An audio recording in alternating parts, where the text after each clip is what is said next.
So this is Feeling Fit for FSHD. We meet twice a month. It's part of the wellness program, the Gathering Place program that the FSHD Society offers. We've been doing this session now for, this is the beginning of our third year. We started September of 22. So thanks for joining. I'm doing a follow-on session tonight about fall prevention. And we were doing, actually, this is the third one, this third session I'm doing because we did one early in September, and then I did one in the middle of September, which was the FSHD University version of it. And now we're doing this. So this is a follow-on. I'm going to do everything I did in the previous sessions, just as a refresher. If you were in the other session, I'm not sure if you were there or not. But it's pretty much the same thing going over again. So if you missed something or you have a question from the previous session, feel free to raise your hand or just jump in and ask, because we've got a small group here today. If you want to leave your cameras on, fine. So this is going to be like always, I do an interactive meeting, and I'm going to ask you, if you can, put in the chat where you are on the planet. Sometimes we get folks from Europe or South America or Australia joining us, so you never know who's going to be here. I happen to be in Southeast North Carolina, which is the Wilmington area. So I'm just going to put that, if I could spell. I'm tucked between Myrtle Beach and Wilmington in a town called Bolivia. So, okay, we got a lot of West Coast people. Cool. All right. So what I did in the previous sessions was some exercise to go over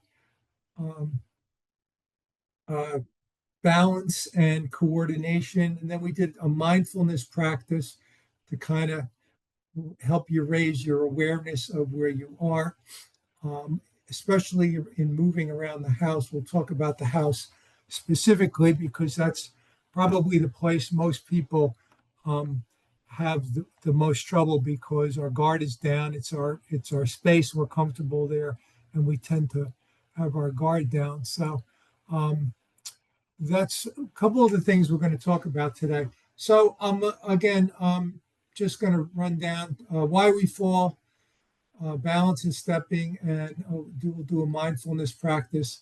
I'm going to review balance and stepping, then we'll do some discussion, and we'll have open Q&A, and then if there's time at the end, we'll review the exercises again, okay? I'm talking to a PowerPoint. I'm sorry. I just, not because I don't know what I'm talking about, it's because I don't want to miss something. I spend a lot of time putting these sessions together, and if I just wing it, I'll go, forgot to tell you this, I forgot to tell you that. So there's a rhyme to my reason here. This is or let me give you my disclaimer. I'm not a medical professional. I'm an individual that suffers with FSHD. I practice Kung Fu and Tai Chi pretty much daily. And over the years, I've found that those practices help me fight back against the effects of the FSH. And I hope I share these exercises with everybody that's willing to join and watch. And hopefully something, you'll find a nugget here or there that'll help you in your struggle also. So this is a demonstration only. You feel free to join if you want to and try it out. If you're not sure, check with your medical provider for some guidance. And I will be doing some standing exercises and also some sitting exercises. So if you have a chair handy for stability, that's great. If you do have difficulty with any of these, let me know, because I try to flavor them so everybody can get a taste. I don't do stuff that's really, really difficult, kind of middle of the road, and then we can make it easy or hard depending. And I try to simplify this as best we can. So what by simplify I mean is I'm doing an exercise, I'll break it down into really small little pieces, and then we kind of put it together at the end and get one exercise out of it. My quick story, my quick FSH and Kung Fu story. So I started noticing of the effects of FSH when I was about 18. I started getting a winging on my left scapula. 20 in my late 20s, early 30s, I started limping, and that limp ended up being a foot drop. I went to a orthopedic who did a bunch of tests, and it was really non-conclusive on his end. And I ended up going to the MDA clinic in Edison, New Jersey at the time. This is back in the mid 90s. And the doctor checked me, left the room, came back in, pointed to a picture in a book and said, "This is what you have." And that was the first time I had ever heard of FSH. Like I said, this was in the 90s, so there was no internet. There wasn't much going on. What the doctor told me was, there's no cure and it won't kill you. So that's what I walked away with. I should have known to ask more questions at the time. I didn't know things like that my kids had a 50-50 chance of getting it. It's progressive, so it was going to get worse, not stay the same. And like I said, over the years now, I struggle climbing stairs. It's in my hips. I have a really weak core. Both shoulders are affected. So I consider myself a mild case. I know other folks and some younger people that I've met that are in their 20s and they're already in wheelchairs. So it's a really nasty disease that we're fighting with because it just affects everybody so differently. My Kung Fu background, I started doing Kung Fu in the late 80s, actually. And then I stopped for a while when I had my family, and then I picked it up in the early 2000s. Like I said, I find that it helps me with fighting back against the FSH. Some of that is physical, a lot of that is mental. I do have a certificate. I'm certified by the National Qigong Association. So that basically means I have N number of study hours that I've had to do before I can get my certification. And I do presentations like this for the FSHD Society and also some of the other disability type organizations. So that's kind of my story. And does anybody have any questions before we start and jump right in? Will make a copy of this available to you, a PDF version, if you want to put your email in the chat, and we'll get an email copy of what we're talking about today out to you sometime soon.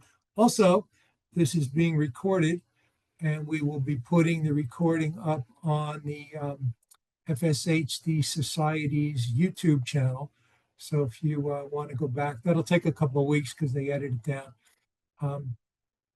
And that'll be up there. If you miss something, you want to review it again at some point down the road, you're welcome to check it out. And there's probably 30 videos. Oh, no, there may be 30, maybe 20 videos that I have up there from these sessions over the years.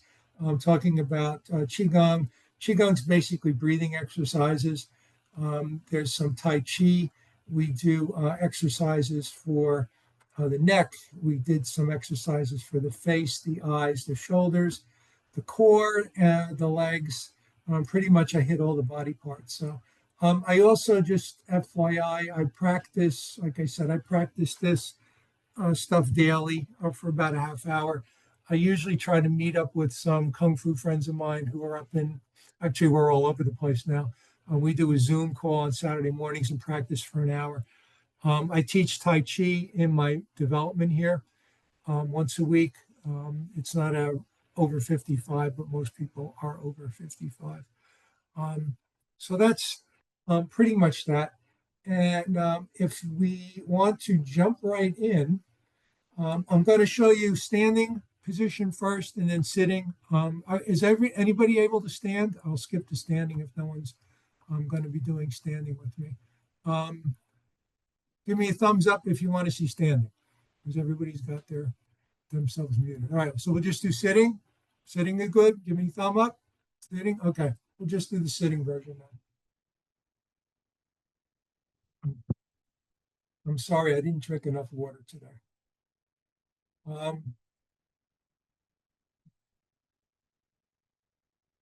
So, all right, I'm going to slide back so you can see me better. I'm going to fix my camera a little bit. I'm going to turn my light a little bit. So there's a couple exercises I like to do um, for balance and coordination. And one of them is starting in a sitting position. We're going to, our feet are flat on the floor. If you can sit on the edge of the chair, that's good. Don't have wheels, like an office chair with wheels. That's an accident waiting to happen. I don't have arms on here because I'm moving my arms around a lot. I'll be banging them. But if you need to sit back in the chair and if you need the arms for stability, then please feel free to do that. So what we're going to do is simple. We breathe in and out through our nose. We'll be breathing in and out through our nose. I'm trying to get in the middle here. When I go right, it goes left, vice versa. So there we go. So we breathe in and out through our nose for the rest of this session, simply because our nose is a filter, and it's good to learn to do nose breathing, not mouth breathing, because mouth breathing, you're just breathing all that junk in all the time. So if you can sit and feet flat on the floor, your knees are a little separated, your butt is nice and stable in the chair, and your hands are down at your sides. What we're going to do is we're going to inhale, and as we inhale, we bring one side up, and as we exhale, this is my left hand, as we exhale, the left hand goes down and the right hand comes up. Okay, so inhale and exhale, inhale and exhale, inhale and exhale, inhale and exhale. One more time, inhale and exhale. And just bring that right hand down. So now we're going to do another set. As the left hand comes up, what I want you to do is raise your left heel off the floor. So left side goes up, and then left side goes down, and the right side goes up. If you can pick your leg up off the floor, that would be even better, but we'll keep it simple. Just do like a toe raise your heel off the floor. As left side, the left hand comes up, left heel comes up, left side goes down, left heel goes down, and the right side comes up. So we alternate. We inhale, left side up, exhale, right side up. Inhale, left side up, exhale, right side up. Inhale, exhale. Inhale, exhale. One more time, inhale and exhale. Now, another set we're going to do left hand up, right foot up. So we're going to go alternate right hand, left, or right hand, left, right foot, or left hand, right foot, right hand, left foot. So left hand comes up, right foot comes up, and alternate right hand, left foot, left hand, right foot, right hand, left foot. So this gets you breathing and kind of engaging your brain to control what you're doing. So we're breathing, we're inhaling, hand is up, foot is up, exhaling, hand is up, foot is up. So we got multiple things going on. We're engaging, we're our brain. We're breathing nicely. Take a breathe. Try to breathe also, because normally we breathe from the chest. Try to breathe from the belly. Breathe down here. You feel your belly come out as you inhale and squeeze your abdominals back in as you exhale. So inhale again, left hand, right foot. Pull the torso there, and then exhale, squeeze the abdomen. Right hand comes up, left hand goes down, left foot comes up. So breathe and switch. Breathe and switch. Last time. Inhale, right side, and leave the right hand down. Exhale down. So where this all goes is if you are standing in the house, this lends itself to, and I want you to be able to see my feet, about stepping in the house and being conscious of your stepping.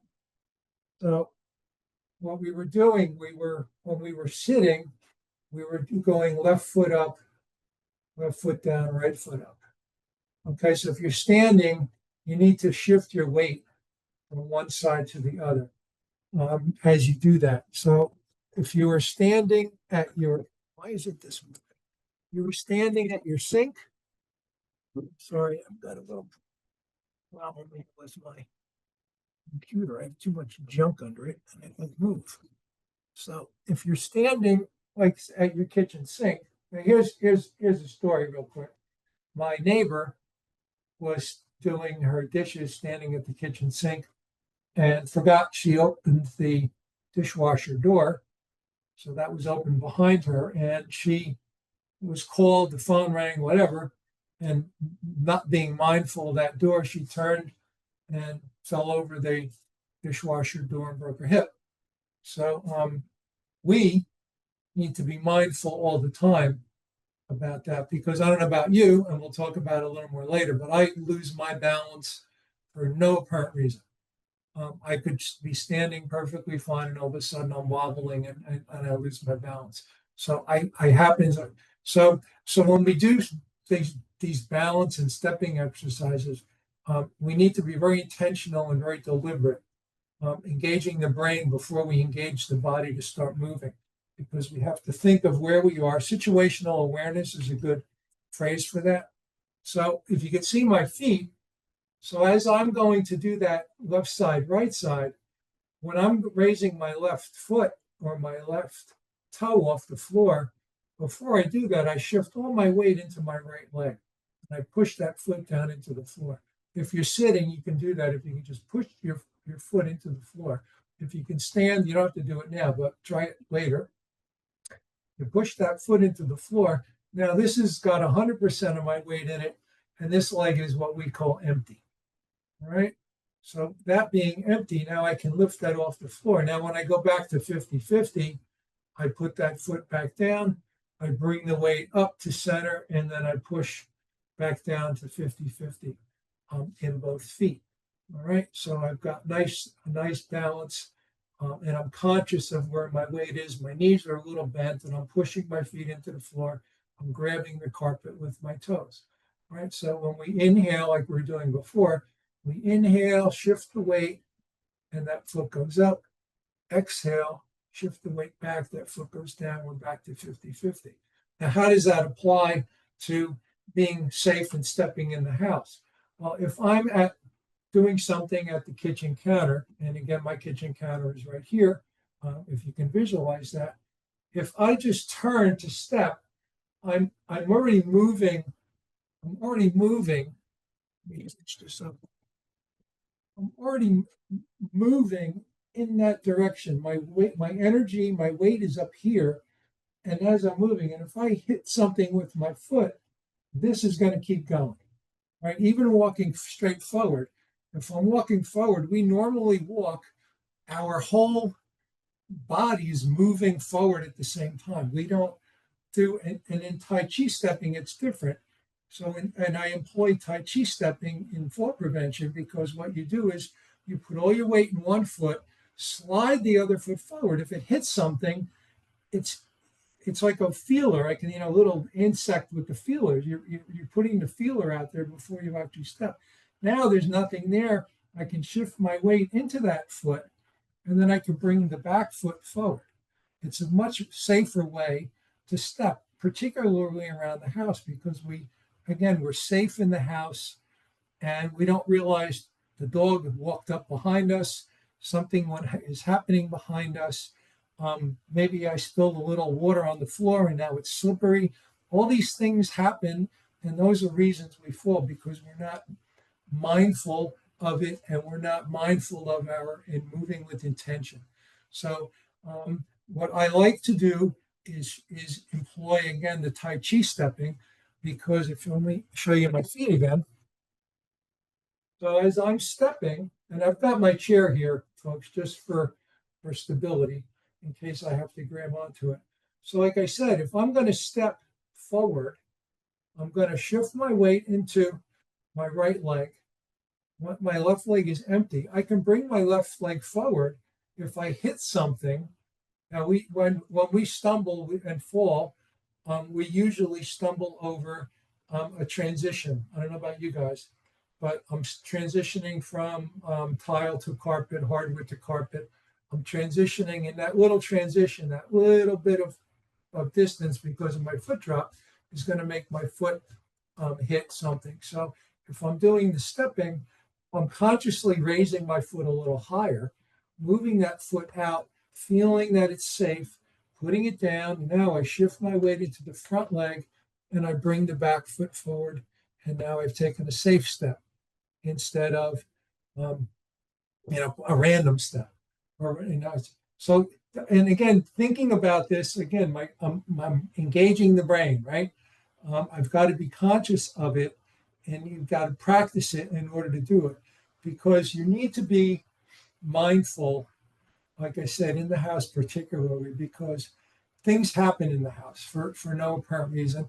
And because of the disease, things happen because we just have, weaknesses in various parts of the body that cause particular things to happen. So let me stop right here and ask if you guys have any questions about what I just talked about.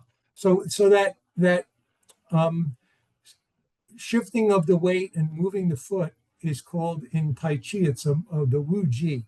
It's the opening segment of so you shift your weight, you step really to the side, and then you put your weight back to 50-50. So I'm sorry, I'm talking a lot. Questions? If you want to unmute and ask a question, please feel free to do that.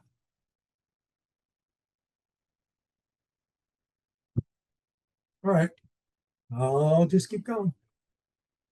So I'm going to talk about falling. We fall at home. A lot of falls occur in the home, particularly in the home. And the reason for that basically is we're spending a lot of time in the home and we're comfortable in our home. Our guard is down. And when our guard is down, we tend to do, I don't want to say stupid things, but we do things without thinking. So part of this whole teaching is to keep your guard up all the time when you're trying to move. And again, I like to use the intentional and deliberate adjectives because that's the way we need to move. I said before, I have really bad balance. I think you think, oh, I do Tai Chi and Kung Fu and all this stuff. My balance is really bad. And like I said earlier, I lose it for no reason at all.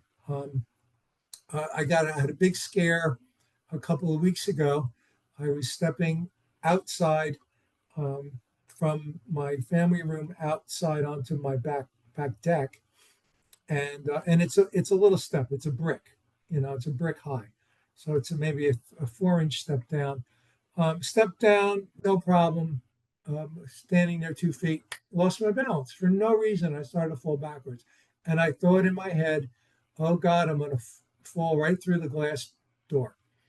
Unfortunately, I was able to put my arms out and hit the sides of the door to kind of break that. But I thought I was going through the glass door, and that was really, really scary. Another thing that I noticed that happens with me is my brain says take a step, but my leg doesn't move. It's kind of a delayed thing, and that's another weird thing I got to be. And somebody tried to explain it to me one time, and I lost that explanation. But anyway, there's a question here that says, interested in techniques for pivoting to turn around, like if you were in the kitchen. So let me do that for you, Helen. Helen is, okay, there's Helen. All right, so that is going to look like this, Helen and friends. Let me show you my feet. So what we got is, you're at your, where am I here? There we go. We'll go that way. You want to go backwards, correct? You want to turn around and go behind. Let me read that again just to make sure I got it right. Pivoting to turn, right? So where my neighbor got hung up is this exact thing. She turned and started to step before she did what? Before she looked is the first thing she didn't do. And she was already moving, and her energy was going in that direction. So to turn is, so just do, we could do a couple step turn, or we could just do an about face. So I'll do both. So what I did before was I shift my weight. I inhale, and I just like to throw the inhale in there. So we inhale, all our weight goes into our right side or left side. It goes either way. I'll just do it this way for now. I put my energy, my weight into my right leg. I bend my knee. I push that knee a little bit down so I'm pushing into the floor. I feel kind of like I'm going to jump. That's the kind of sensation I have if I'm going to do like a hop on one foot. And this leg is empty. So, Helen, I can put this foot wherever I want now, right? If I want to go forward, I can step it forward. If I wanted to go out to the side, I can go out to the side, or I can go behind. So that's just simply it. So if you want to go to the back, my weight again is on my front leg. I can put this foot wherever I want. I put that foot back, I put it down, and then I shift my energy. So now I can pivot, and now I'm halfway going in the opposite direction. Right? Do it once more, shift here, and now I'm ready to go the other way. And again, I'm chunking this down. If you practice this, you can kind of do it without thinking. But right now we've got to think because we're learning something new. So that's it. And if you do it in small little pieces, that's how you'd be able to so you really don't pivot. You just kind of take small steps. I wouldn't see, I'm not twisting on my knee. I'm not pivoting. I'm shifting my weight. I put my weight in my one leg. I move the empty leg to where I want it to go, put it down, and then I I shift my weight into that leg. I'm not really pivoting because I didn't spin. I stepped. See the difference? It's not like I whipped around. I stepped backwards and then I turned. I didn't, and if you do it, you do it in more than one step, right? So here we go again. So weight goes in this leg, this one is empty, right? I just put that foot back, I put it down, and then I kind of turn, see my foot here, pivoting on my foot, right? So those are the kind of things you have to start thinking about doing. A trick to this is don't take your feet off the floor. So when you're here, shift, I take this foot, my toes touching the floor as I'm moving it forward, right? Because I want to feel what's out there. My toe is touching as I'm stepping out. My toe is touching as I'm stepping back. So you never lose contact with the floor. So it's not like I'm picking my leg up big and stepping like that. Or I'm doing this, right? That's what you don't want to do. You don't want to take this step, like this foot's in the air. I'm turning on my other foot. My weight is all up in my upper body. And if this foot hits something, I'm going to fall.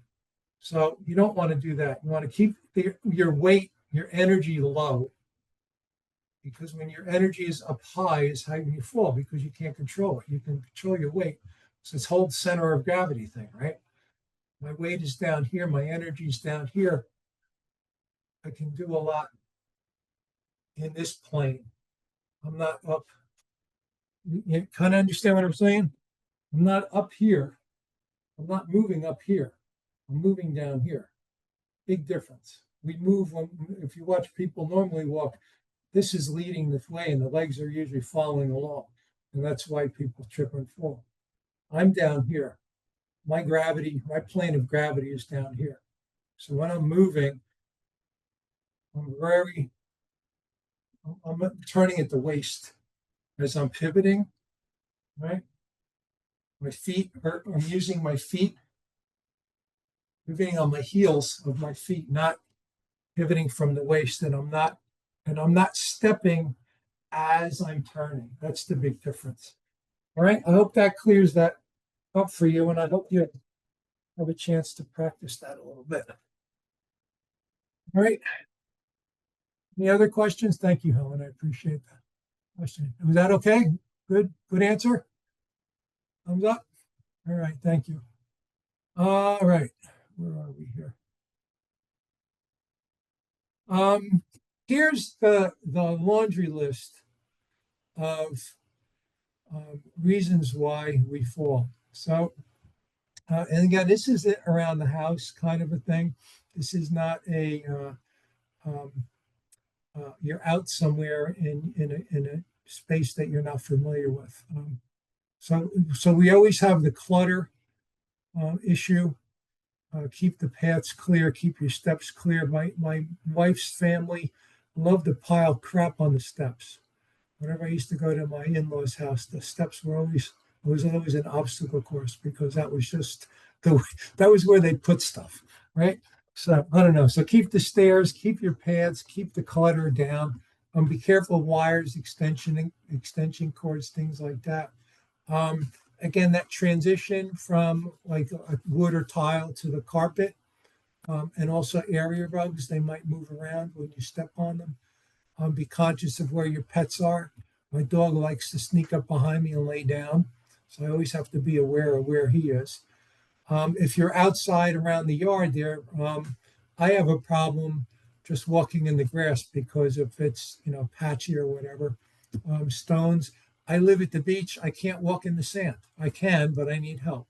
So that was, what was I thinking? I moved to the beach because I like to go to the beach. But for me to get out on the sand, it's really difficult to walk in the sand for me. Uneven pavement, we've all seen that. Pick your shoes, excuse me, pick your shoes wisely. I have a thing with flip flops. I do not ever put flip flops on. I hope you join me in that. And shoes I do get are always very light. I don't wear heavy shoes. Um, Heavy shoes tend to fatigue my legs really quick. So I'm conscious of that. Puddles, specifically water on the kitchen or bathroom floors. For slipping, like I said, you get sometimes I get ice out of the ice maker on the refrigerator and the little chips fall out, and an hour later there's a puddle of water on the floor. So things like that happen.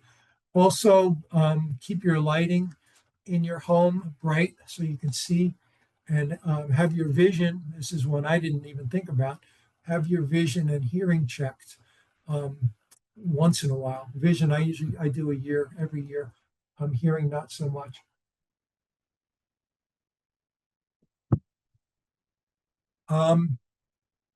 Some other things that came to me were other reasons why we fall. I talk about people's arrogance and pride. Um, People don't want to look weak. Um, I particularly, my disease, denial. That's a good word. It's not that bad. I don't need to use a walker yet. I don't need to use a cane yet. I don't need an AFO. I feel good today. It's a better day. People make excuses, and that leads to them falling. A vanity thing. I wear a brace all the time. I used to wear it under my pants when I was at work because I was, I didn't really want people to know that I had it on. But then I always got the dirty looks when I was the guy in the elevator going one floor. People were always giving me a look. So I got, I started wearing it outside and all those dirty looks went away. And people started to ask what was going on. So educating people around you is another way to help you prevent, because if people know things like that, um, they're more inclined to think ahead and be smart for you also, look out for you. um, I had a fellow I was talking to not long ago.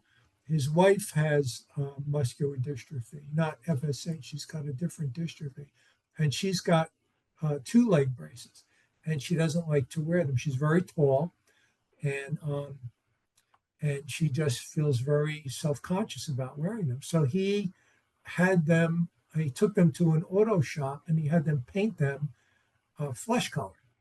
So they matched, her leg color. So she was more comfortable wearing them, and people don't, they're not as obvious. Um, so people think it looks ugly. It doesn't match what I'm wearing. What are people going to think? I don't want people to know I'm sick. People make excuses for all these things. That's another reason why we fall. It's a secondary thing. People don't people fall because they don't protect themselves, and they don't protect themselves properly because of reasons like this. It's kind of a secondary thing. Um, and I just mentioned fatigue. Um, this disease drains me. The end of the day, I'm really tired, depending on what I'm doing. If I've got to walk and do stuff around the house and go upstairs and go do Tai Chi class and things around, it's just draining. And I don't know about you guys, but and it's mentally and physically draining also. It's just like I said earlier, it's a horrible disease, unfortunately. Um, what can we do about some of these things? I mentioned it, like fall proofing the house, and I'll use the analogy of baby proofing the house. When I was working years ago, one of my coworkers was having a baby, and he came to work the next one of the days while his wife was in the hospital, and he baby proofed the house. So he put all those locks on the cabinets and the thingies on the doorknobs. So I said, and I laughed because he's about 6 months before he's actually going to need any of that stuff. But it kept him busy, and he felt like he was doing something. So, but doing the same thing at home and then at work. I don't know if folks are still at work or not, but there's this thing called a reasonable accommodation, which means you can ask your employer to put your desk closer to the elevator so you don't have to walk so far. Get you a ergonomic chair, or make these little adjustments to make your workplace easier for you. Some states have a law, and you should check about reasonable accommodations. You can't ask them something ridiculous that they wouldn't be able to do, like build a new elevator, but you can ask for simple things to make your workspace easier for you to operate in. Other things, like I like to exercise for the legs. So that's what I wanted to say earlier. Besides doing the Kung Fu, I try to hit the gym 3 times a week, and I do strength training. So the exercises for the legs, one of the real good ones that I like to do is a leg press. You're sitting, there's no real weight on you. You're pushing the weight using machines. It's not like I'm doing free weights. Practice the stepping is another thing you can do. Move deliberately with intention and keep your guard up. Like I said earlier, you have to be mindful and aware of what's going on around you. Enlist your family, your friends, discuss it with them, your friends and your neighbors. Let folks know what's going on with you also. Like I said, people started asking me about the brace and about what was going on with me, and they thanked me for telling them. It's an education for them too, that they didn't know. So now they know, and they're a little more aware and conscious of things, and particularly in keeping the workspace safe for you and for others, because there's always somebody doing something dumb. So it's like running an extension cord, that kind of stuff. So, um, any questions? I kind of hit the end of my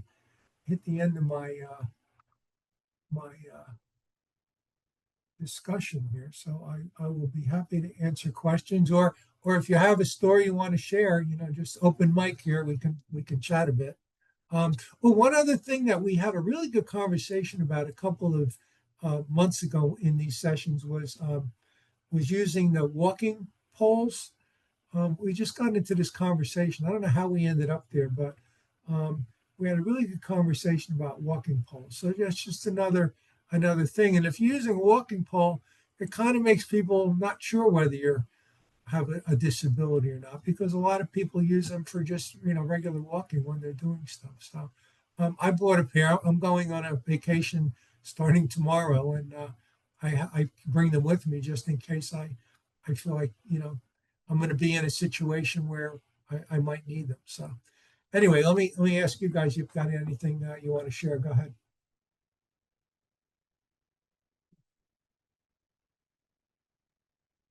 Frank, what about fall prevention in the bathroom? I was talking with somebody just recently that works with seniors a lot, and she said she has seen a lot of falls in bathrooms where they've not, um, they've just not practiced, uh, you know, being preventative in terms of bathroom safety. And I Right. think for us, like I know for the one bathroom that I use the most, got a higher toilet um installed, which is really nice because it you're not using as much energy to get off it, um, or to sit down on it either. It's just Right. the Right. extra 4 inches is really good, but there's Right. other things too. Yeah. You say that, it's funny because we moved into um, a condo, townhome a couple of years ago when after I retired. We moved down to Myrtle Beach into a townhome, and I think they had toilets that they got from a kindergarten supply because they were so low.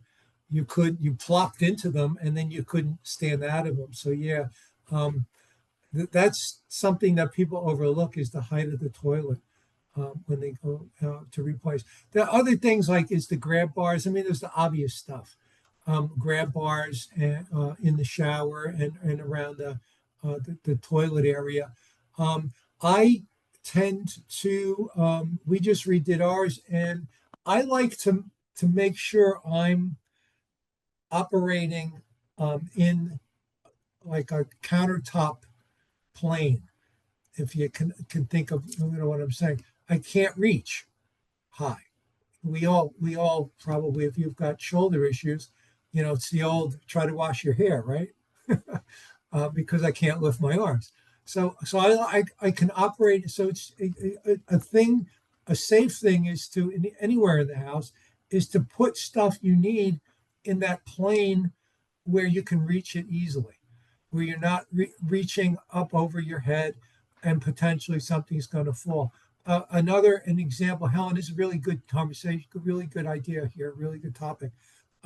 We when we moved into this house, I took out the microwave that was above the stove and I put it under the counter, because God forbid I take a hot cup of water out of that microwave someday and I don't grab it right and it spills all over me. So now I've got the countertop.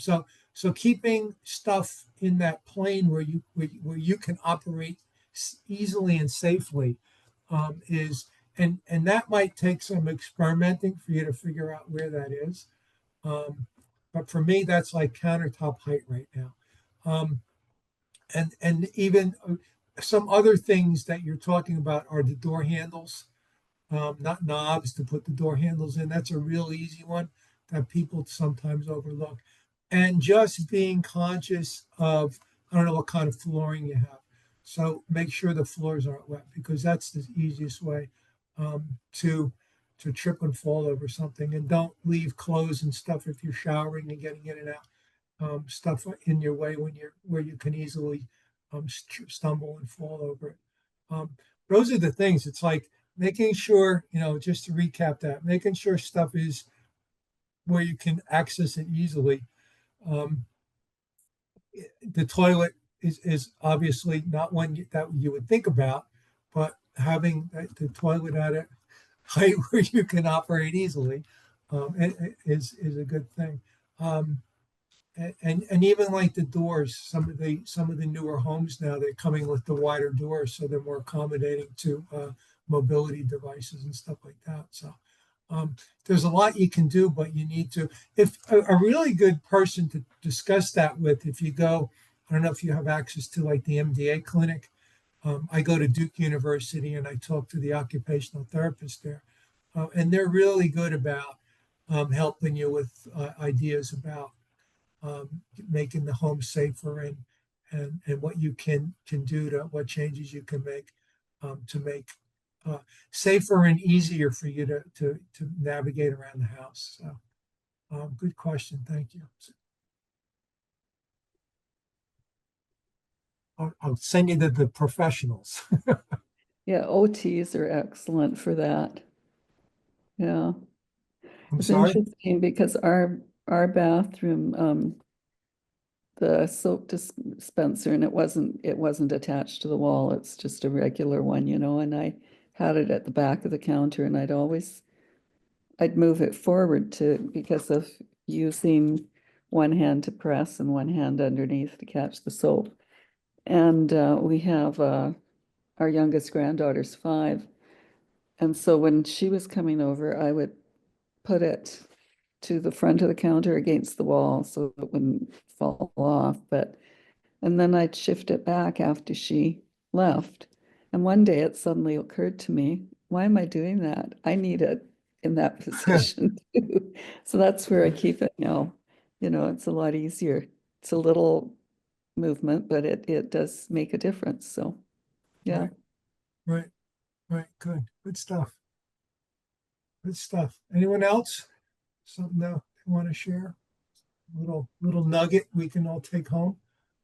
I was going to say with the soap dispenser, trying to push the nozzle gets me off balance. So we switched to a photoelectric cell type dispenser. So I no longer have Hmm. to push, and that makes it easier for me. I Right, should just get that, one of those. Yeah. that push, right?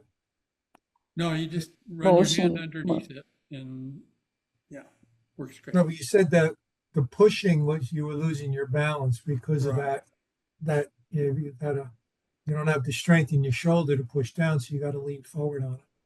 Well, and I kind of, I'm probably beyond you, Frank, in terms of progression, but typically I rely on the 3 points of contact when standing.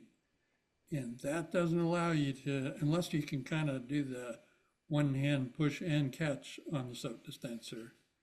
But that's true with a lot of other things that I'm doing. And Right, so as long as I maintain the 3 points of contact and have the one hand that's relatively free to do things, I'm reasonably safe. right, But right, I think your point of mindfulness is really, for me, where it's most of the issue comes. right, right, When I right. lose it, I lose it. So I used the analogy. I use this exercise of the thumb. So if you look at your thumb, you can focus on the tip of your thumb. You can focus on the thumb itself, and then if you look at your hand, you look at that edge of your hand and focus on that. And then if you're looking at, like I'm looking at my computer, then what's the next thing beyond the edge of my hand, which is my laptop? And then the next thing beyond my laptop is the wall, and then that's kind of it. But if you take that and I use this story of you're traveling and you're on the highway and you have to pee. So you pull into the rest stop and you're looking for what? You're looking for where's the bathroom and where's the closest parking spot. You're oblivious kind of to everything else because you're so zeroed in on, I got to pee, right? I mean, that's everybody's been there. So you, your guard is you're in, you're in a place you don't know, but you got to make a beeline for that bathroom. So that's you're here, but you're not conscious and you're not focused on what's here. What's the next layer out that's potentially dangerous for me? That could be the lady next to you in the car's got her dog out on a leash and you don't see it. It could be a couple of kids running around. It could be anything um, that's out there, but you don't see it because you're just zeroed in on. I like to say you're seeing the world through a straw because that one little thing. So you've got to take the step back, take the deep breath, and assess what's going on before you go off and do things. Um, the working in the kitchen is one thing, but you take that scenario and you put it out into the real world. You're in a restaurant, I mean, anything. You just have to be very deliberate and very intentional about what you do, because it's just that's just the way it is. I mean, it's unfortunate that we have to operate that way, but we have to. It's other people. Well, maybe other people are. If I'm out with my family, my wife, my daughter, they're usually a step ahead of me, clearing the path. But a lot of times that's not the case. And I'll give you another example of being oblivious. We were traveling a couple of months ago, and I was coming out of the train station, and I'm zoomed in on my phone. I'm looking at the map thing and how do we get to the hotel, and it's raining out, and all this stuff was going on. But I just I was like right here. This is where I was. And then the next day we were taking a tour, and we walked up out of the hotel and walked up the street, and I asked the guide. I said, is that the train station? It was this beautiful old historic building that I was oblivious to the day before because I was so focused on, my phone and where I had to go and things like that. So it's just, I guess it's like, sit back and smell the roses kind of a thing. But it's a little more intense for us because we need to, um, we're not doing it because we're tourists. We're doing it because we've got the radar out there. We're just looking for, potential threats. That's a way I can think about it. Is where's the opportunity for me to fall and hurt myself? Um, so that's just the way I look at it. And that's it. It may sound dramatic, but the doctor told me when I got my brace, he said, you're not young anymore. You take a long time to heal, and if you fall, you could be done for a year. You could be out, for a year. So wear a brace, or the potential is to really be out. Um, so yes, sir. I wear AFO on both of my feet, and this is a while back, but I was walking with somebody and they were trying to talk to me while we were walking. And my gait is very unsteady. And they said, "Did you hear what I said?" They were getting upset, and I had to just stop because like I said, I use a cane or a walking stick. And I said, "I can't talk and walk at the same time." I'm like the old joke, the dumb blonde who can't chew gum and talk at the same time. I said, "That's my life now. I really have to," and I know you don't understand it. I said, "I really have to focus on every single step that I take, Mhm. And I said, because if I don't, I'm going to In a crash, couple minutes. Right. So I said, and I know you don't understand it, but that's what I have to do. And I mean, I wouldn't even attempt to look at my phone now because that's happening to me before your phone's ringing. Are you going to, I said, "Nope, not until I park somewhere or stop or sit down." I said, I can't anymore. Those days are gone when it was convenient for you to walk around, look at something in your hand and, move forward. I can't, there's no way. If I went in a Right, wheelchair, that'd be a different story. But right, right. Yeah, no, you're right. It's how did the other person react to that? Curious. I think it took a while for them to process it. They didn't really process it initially because they Right, didn't get it. But that's why it's great being in these groups because we all understand each other and right, understand day-to-day things that we deal with. I mean, it's like somebody uh, in the group here locally in Los Angeles was talking about she has a hard time standing up, like when you stand up. And I said, yeah, I said, I think a lot of us do because when I stand up, I stand still for a little bit. It's because when I tried to just move, get up and move, again, right. that's another way to fall and trip. So it's like, okay, Yes, just kind of have to, okay, stand up, make sure your back is in a good position that you're not going to throw it out. If you're going to get up and turn around, make sure and I've been using my cane lately to help me get up as well, or the walking sticks, to kind of balance myself, and then I move because right, you need to feel everything, get grounded, and then move slowly. right. Slow and deliberate. Yeah, Absolutely. exactly. It's like a Right. tortoise. And it is literally one foot in front of the other, right? Yeah, Because in those days, it's like somebody asks you to do something, it's okay. You're going to have to give me time because it right, takes me a while to get ready. Those days of me getting dressed and running out the door are gone. That's yeah, not my life anymore. So now it just takes me a while to get ready and get dressed. yeah. Are you involved with the FSHD Society in LA? You know what? They just started having meetings recently because I belong to FSHD. I think I joined in 21 when I was diagnosed because it took them 11 years. I think I had told you the story. It took them 11 years to figure out what was going on with me. Oh, okay.